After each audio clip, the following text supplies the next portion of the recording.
दुसरीकडे हिंगोली मतदारसंघात शिवसेनेने हेमंत पाटील यांची उमेदवारी जाहीर केली आहे, मात्र या उमेदवारीला भाजपचा विरोध आहे।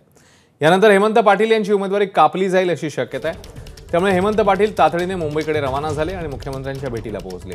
हेमंत पाटील यांच्यासह आक्रमक जवळपास 200 ते 250 गाड्या भरून समर्थक रवाना झालेत आणि ते मुख्यमंत्र्यांच्या भेटीला जाणार आहेत।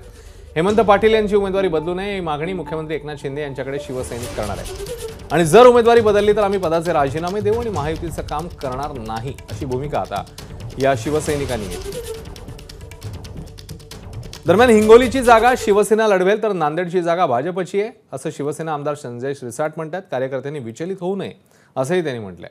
तर उमेदवार बदलण्याचा निर्णय हा मुख्यमंत्रीच घेतील असा पुनरुच्चार देखील त्यांनी केलाय। हिंगोलीची जागा ही शिवसेनेची आहे, ती शिवसेनाच लढवणार आहे, त्यामुळे त्याची जागा बदलण्याचा प्रश्न येत नाही।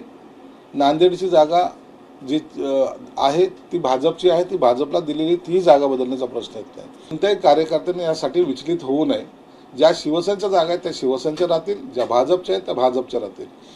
उमेदवार बदलायचा का नाही बदलायचा, जागा घ्यायची का नाही घ्यायची, निवडणूक लढवायची का नाही लढवायची, हा सर्व निर्णय आम्ही मुख्यमंत्री एकनाथ शिंदे साहेबांकडे दिलेला आहे। एबीपी माझा, उघडा डोळे बघा नीट।